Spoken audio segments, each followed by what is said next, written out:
Hadi bakalım. İlk vlog denemem sanırım şu an. Umarım sesimi alıyordu. Çok daraldım. Kitap okuyordum. Azra Cohen'in Gör Beni kitabını okuyordum. Ve bu sabah bir karar aldım. Dedim ki ya bugün dışarı çıkmalıyım. Günlerdir hava çok güzel bu arada. Yani dışarıya bakıyorum, güneş var. Dedim nereye gideyim? Üsküdar'da oturuyorum. Fethi Paşa Korusu'na gideyim dedim. Aslında Kuzguncu'ya gitmeyi düşünüyordum. Yürüyerek yine güzel gidiliyor. Fethi Paşa Korusu daha böyle doğanın içinde geldi. Yani Kuzguncuk da öyle aslında ama Fethi Paşa Korusu daha tercih edilir geldi. Kahvaltının ardından çok tok dışarı çıkmak istemediğim için dedim biraz bekleyeyim hani bir saat falan. Bu sırada ne yapayım? Evde boş durmayayım. Kitabı devam edeyim. Kitabı okumaya devam ettim ve kitapta karşıma Fethi Paşa Korusu çıktı. Açıkçası bu beni biraz etkiledi. Yani dedim ki hemen şurayı biraz daha okuyup dışarı çıkmalıyım. Fırladım. Paşa Limanı'ndayım şu anda. Bu tekel sahnesi. İşte burası Devlet Tiyatrosu güzel bu arada. Üsküdar Tekel sahnesi diye geçiyor. Tavsiye ederim. Sahneleri güzel. Burada Romeo ve Juliet'i izlemiştim. Çok iyiydi. Bayağı iyiydi. Şimdi Fethi Paşa Korusu'na gideceğim. Orası da şurada.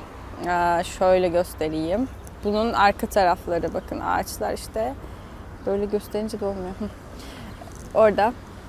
Bakalım gideceğiz nasıl olacak. Devlet Tiyatrosu'nun girişi de burası. Bir açık kapı buldum ve içeri girdim. Normalde buraya gelmek yasak galiba ama çünkü bir kere uyarı almıştım proje yaparken. Evet şu an içine giriyorum. Burası bayağı harabe. İnanılmaz.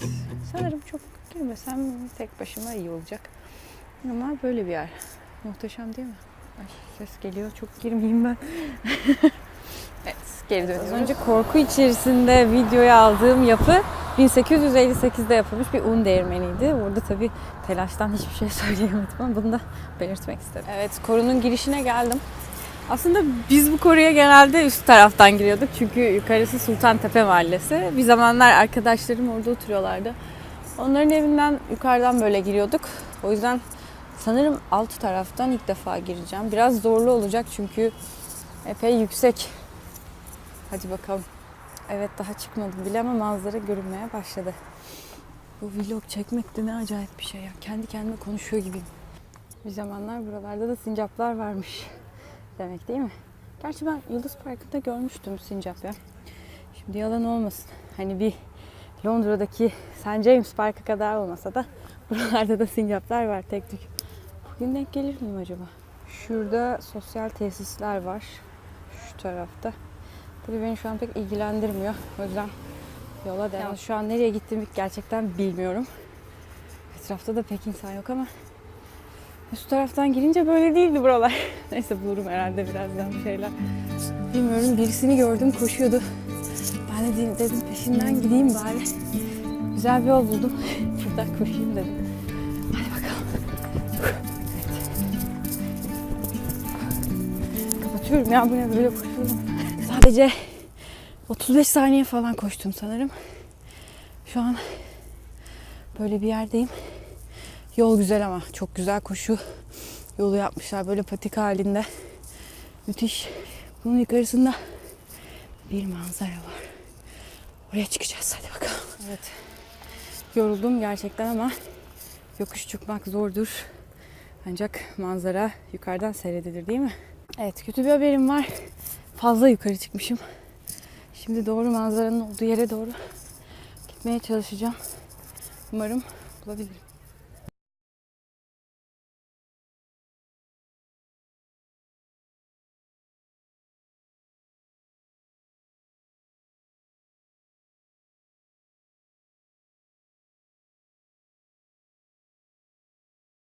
Anlamıyoruz.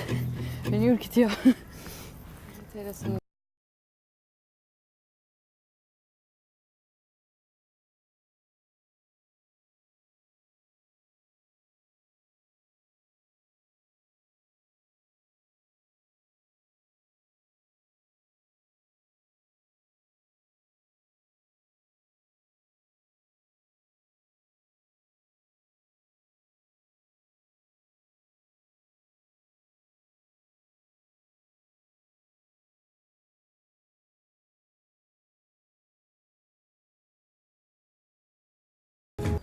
Ne zaman? Bir yıl önce keşfetmiştik.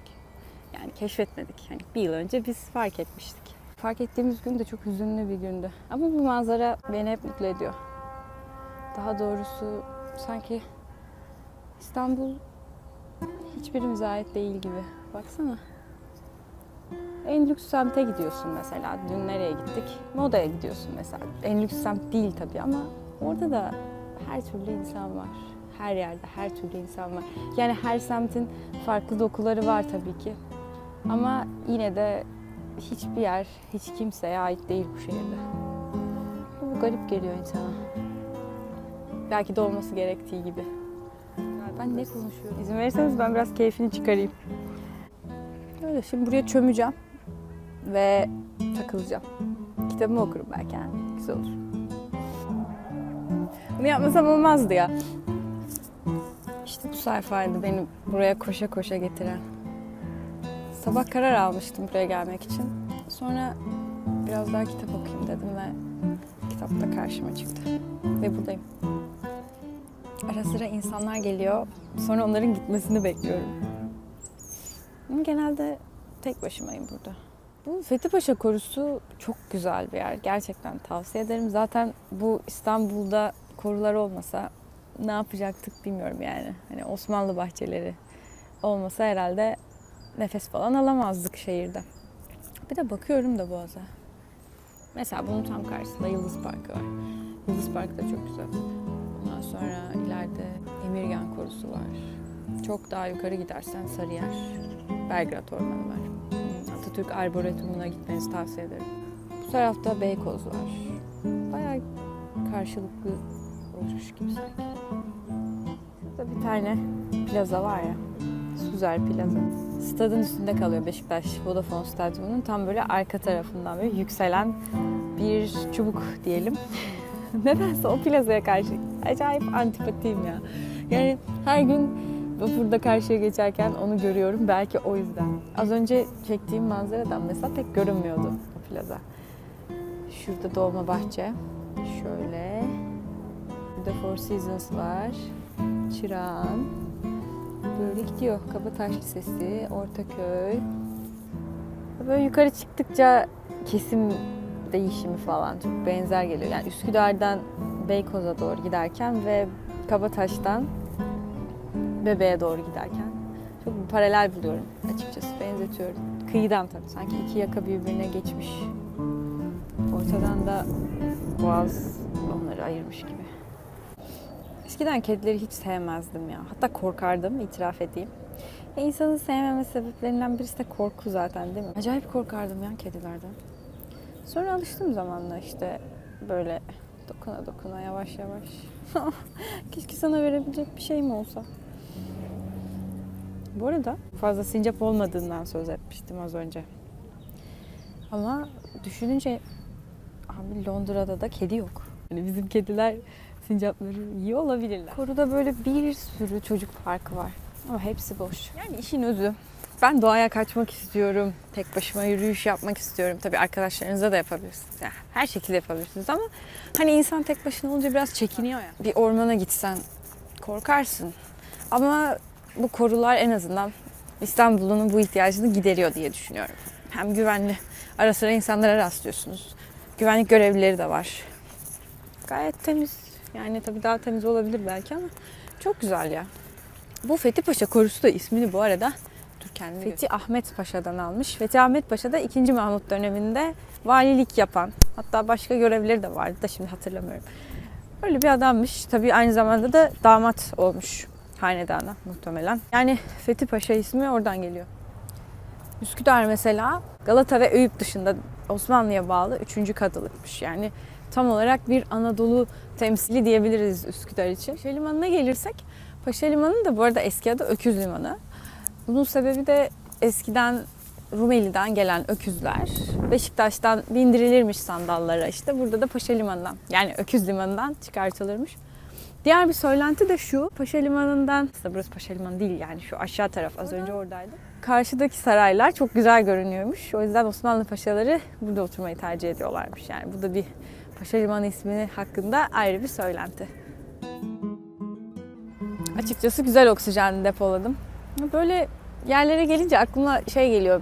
Bir yerde okumuştum. Amazon ormanları ile ilgili. Amazon ormanlarının içindeki oksijeni, yani orada üretilen oksijeni içindeki canlıların tükettiğiyle ilgili bir yazıydı.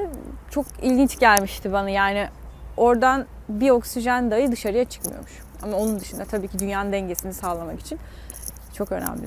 Garip gelmişti yani, içindeki canlılara anca yetiyormuş oradaki oksijen. İlginç. Bu kurular içinde acaba öyle mi? Neyse, şu an çok da önemli değil. İşte Paşa Limanı da orada. Şuradaki yapı şu an bir holdinge ait ama eskiden tütün deposu olarak kullanılıyormuş. O devlet tiyatrosu da şu, tekel fabrikası olarak kullanılan daha önce. Zaten tekel sahnesi olarak geçiyor. Bugün hava bayağı sisli bu arada. O yüzden Karşıyaka çok uzak görünüyor. Şimdi bu işin en sevmediğim kısmına geldim. Trafiğe geri karışacağım. İnsanların arasına yeniden döneceğim. Geçen Twitter'da bir tane söz okumuştum. Söz yani. Bir tane tweet okumuştum. O kimdi hatırlamıyorum ama şeydi. Hepimiz doğaya kaçmak istiyoruz ama hiçbirimiz yürüyerek değil diyordu. Gerçekten öyle. Yani şu an biri beni evime ışınlasın istiyorum. Ya da buraya gelirken evimden buraya ışınlanmak istiyordum. Zoruma gidiyor burada. Yani böyle bir yere gelirken böyle karmaşanın içinden çıkmak. Ama bu da bir sürecin bir parçası. Yani o yüzden yapacak bir şey yok. Bu arada vlog çekmek aslında benim doğama aykırı. Yani tutumuma, felsefeme mi diyeyim, yani tutumuma aykırı. Çünkü ben anın tadını çıkarmak istiyorum. Yani açıkçası mesela güzel bir yere gidersin, işte hemen fotoğraf çekilelim vesaire diyen insanları, yani sinir olmam, hani bazen ben de isterim fotoğraf çekilmek ama bana şey geliyor ya, işte bilmiyorum, bir şeyler kaçırıyormuşum gibi geliyor o yüzden. Ama şu an kendime ters bir şey yapıyorum. Hadi bakalım, inşallah güzel olur bari. En nefret ettiğim şey insanların bana bakması. Yani buna alışamadım galiba ya. Garip geliyor hala. Otobüste aynı renk montum. Evet bakın, hop. Yani benimki biraz daha farklıymış. Neyse. Öyle bana garip geliyor ya. Yani yolda yürürken böyle kamerayla konuşuyorsun. İnsanlar bakıyor. Şu an ilk defa topluma açık bir yerde vlog çekiyorum. Koruda böyle gizli gizli çekiyorum. Evet, yine bitmeyen inşaatlarımız. Paşa Limanı'na doğru yürüyorum. Sonra oradan zaten Üsküdar. Ama seviyorum ya, böyle Üsküdar'ı seviyorum. O bir gerçek yani. İyi ki Üsküdar var. Çünkü karşıya geçiyorsun 5 dakikada Beşiktaş. Ya ne reklamı ya. Belediye sponsor olsun bana. Aynen, Üsküdar Belediyesi bana sponsor olsun. Yani halbuki sosyal hayatımız yok Üsküdar'da. Yani Kadıköy, Beşiktaş. Ama yaşadığımız yer sonuçta burası. Neyse. Bugünlük böyle diye düşünüyorum. Kapanış yaptığımı düşünüyorum. O yüzden hoşça kalın.